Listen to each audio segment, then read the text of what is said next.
What's up guys, and welcome back to another Castle Chaos video.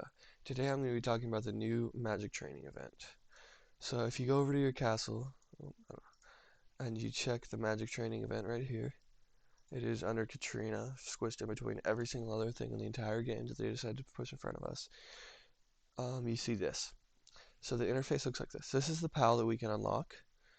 And how you unlock this is you gather ingredients. So once you gather these ingredients, you can cook. I don't really have that many right now. I'll just cook a couple of these. So you can cook the food, and then you feed the food to the pet. And then once every, I think, 1050 experience, you get a level. These levels they're fine. They're not the best in the world. You can get the amulet and the ring for free through these. And then the crossbow and crossbow, artifact, and armor are locked behind a pass. Also, 8 days of premium and 8 days of goblin. Once you hit level 60, the hedgehog will appear into your PAL inventory forever. This is normally what I try to go for to these events, just get level 60 and get out. Gosh dang it. That's my bad, I clicked on the wrong thing there. So used to clicking that instantly every single time I log in to go do that event. But, so quests. I need to get or craft a blue gem of higher rarity, and then co-op quests are quests that you can share. So you win PvP battles by attacking castles of other players who have fewer archers than you, and you can invite people to this quest. As you see, I already sent out a couple invites. You just invite anybody in your friends list. And then the market. This is a big one. So the market is where you can create trade contracts. So say I need 16 worms until I can craft 10 of the foods, right? So I can throw 16 apples. Nope, wrong way around. I can throw worms. No, I'm. Ugh. 16 apples for 16 worms. And I can trade this contract, and someone will give me 16 apples, and I will claim 16 worms. So this is a good way to get any ingredients that you're missing by giving the smaller ones that you don't have. So like 5 worms for 5 bones, 37 lemons, 37 bones for 37 lemons. So obviously this guy needs bones. No, he has a bunch of bones and he needs a bunch of lemons. So he's giving bones for lemons. Okay, now onto the rewards. So right here we can see all the rewards lined up, all the special rewards. You can get a PAL, a crossbow, an artifact, an archer armor, 8 days of premium, 8 days of goblin, 50 talent particles, an amulet, a ring, and 2000 ether. So first things first is the crossbow. This ability, so it reads, when attacking, has a 30 to 33% chance of dealing 145 to 165 damage in 2 seconds. Percent of damage in 2 seconds. Every 3 seconds, the unit shoots bolts at each petrified enemy. Bolts deal physical damage equal to 200% of the unit's attack. Once in a while, the unit turns 3 random enemies to stone for 3 seconds. During this time, they cannot move and take 35% more damage. So this ability activates on 3 seconds and takes 8 seconds to cool down. The crossbow itself works pretty well. It petrifies enemies, damages physical damage, and is dealt by white arrows. This is a Throne Room 11. So, rankings. I'm going to rank all these items on a scale of F to S, F being the worst, S being the best, going F, D, C, B, A, S. I had a low throne room, which is throne room 9, throne room 8, throne room 6, to a high throne room, which is throne room 11. So at a low throne room, this is an A in that tier list, so just under S, which means it's pretty well, and would probably work for what you needed it to work for. And then at a throne room 11, it's a B tier. So it could be used, but it's going to be used if you don't have anything else. So this archer armor has okay, I'm going to read it first, sorry. When taking damage from an enemy mage's abilities, the unit has a 50% chance to gain a shield that absorbs and blocks any 2 attacks and lasts for up to 3 seconds. Stacks up to 3 times. The ability triggers only once per 1 second. When taking damage from abilities of enemy warriors or archers, the unit has a 50% chance to increase their max health, as well as physical and magic armor by 15% for 5 seconds. Stacks up to 5 times. The ability triggers only once per 1 second. So no activation or cooldown. It's just going the entire battle, and the stack does not have a limit. It's still not a good gear for the most part at all, and it's a D tier at both throne rooms. A low throne room and a high throne room. Okay, next is the ring. The ring works pretty well and reads when attacking an enemy with 50% or less health, the ring wearer splits the target's armor. When the armor is split, that unit takes pure damage equal to 15% of their max health and has their physical and magic armor reduced by 30% for up to 4 seconds. Stacks up to 3 times. Also, that enemy takes pure damage equal to 20% of their max health for 4 seconds. So this ring works well in its entirety, and the attack sends to the enemy has only a 50% chance of remaining life. Which means, I don't know. And the results are okay. They're stronger than a couple other good rings, and it could be in the current meta. This is an A tier at a low throne room, third room 9, and a high throne room, third room 11. Okay, the next item is the amulet. This freeze once in a while. When the unit's health drops below 40%, they freeze 2 random enemies for 3 seconds. Frozen units cannot move or attack, and the cooldown time of their gear and artifact abilities is increased by 3 seconds. Also, the unit restores 150,000 health to themselves and casts Restoration on a random ally every second for 3 seconds. The unit removes a random debuff and restores 150,000 health. Also, the unit's damage is increased by 30% and health by 25% for 3 seconds. So this amulet activates on 4 seconds and takes 8 seconds to cool down.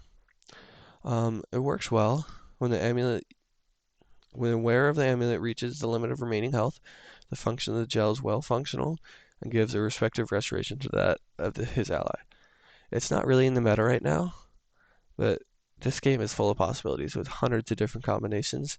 And if you really like this amulet and you want to try to make it work, and you can make it work, it could be amazing. But this is, for me, it's a B tier at the low throne room and a B tier at throne room 11. Next item is the artifact. This is going to be a long read. A special magic field appears around the unit. Every second over 3 seconds, the following effects are triggered. All enemies take physical damage based on the distance to the artifact owner. The greater the distance, the less damage. Max 200,000 damage, minimum 66,000 damage. All allies restore health based on the distance to the artifact owner. The greater the distance, the less health will be restored.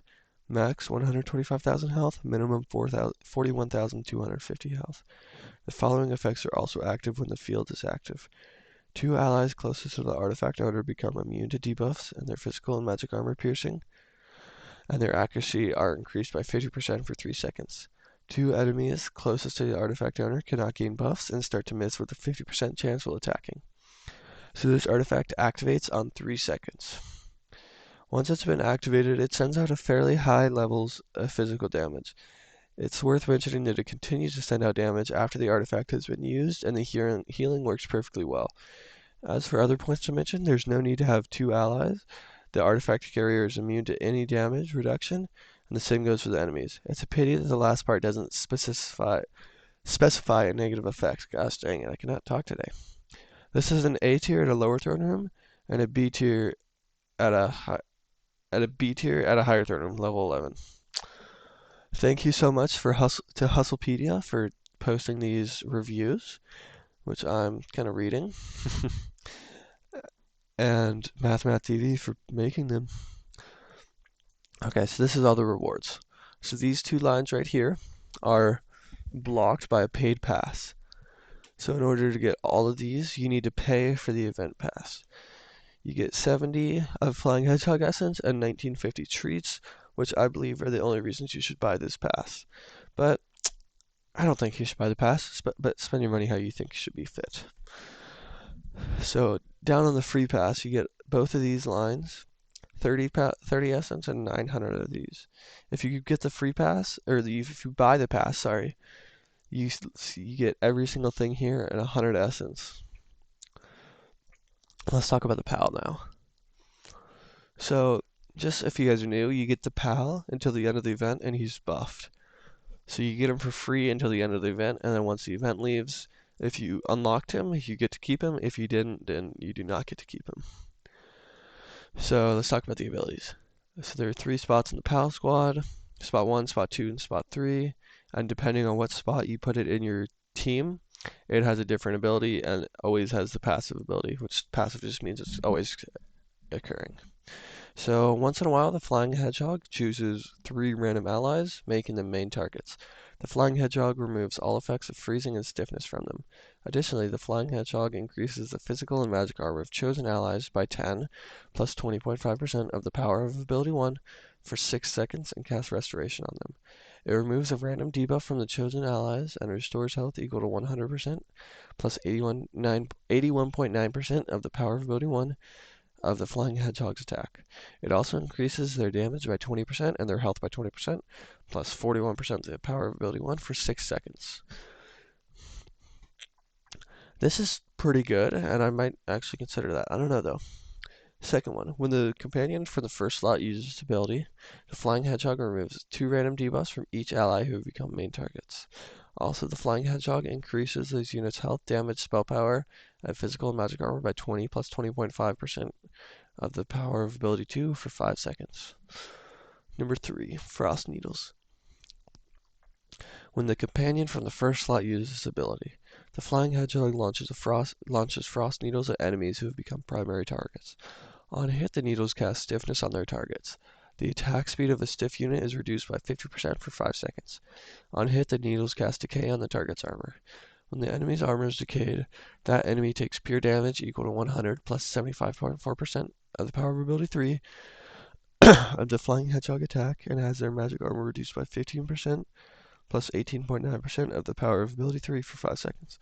Also, that enemy takes magic damage equal to 200% plus 75.4% of the power of ability 3 of the Flying Hedgehog attacks for over 5 seconds.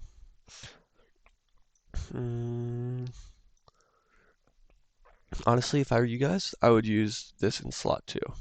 I really like how it removes 2 random debuffs from each ally who become main targets. And I gotta read the passive ability, but I'll still go with number 2 so far.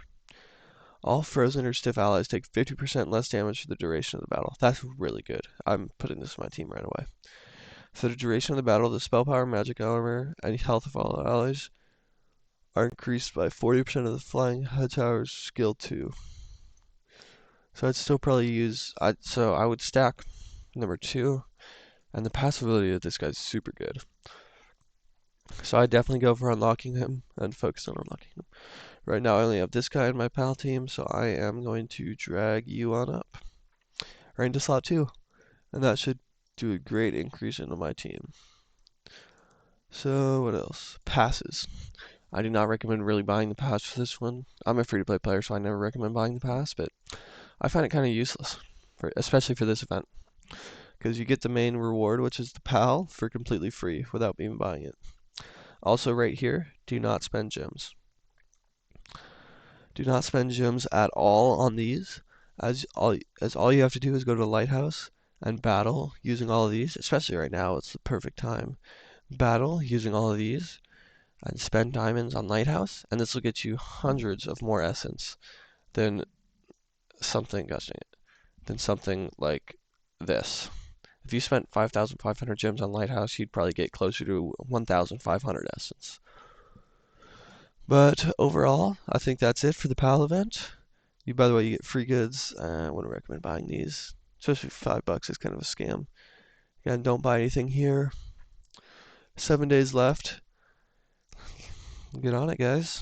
Let's go. By the way, if you watched all the way to the end of this video, please consider leaving a like and subscribing. This helps me out greatly as it knows that you enjoy and like what I'm doing and gives me a motivation to keep going. Thank you. Merry Christmas to all, and to all, Castle Chaos signing out.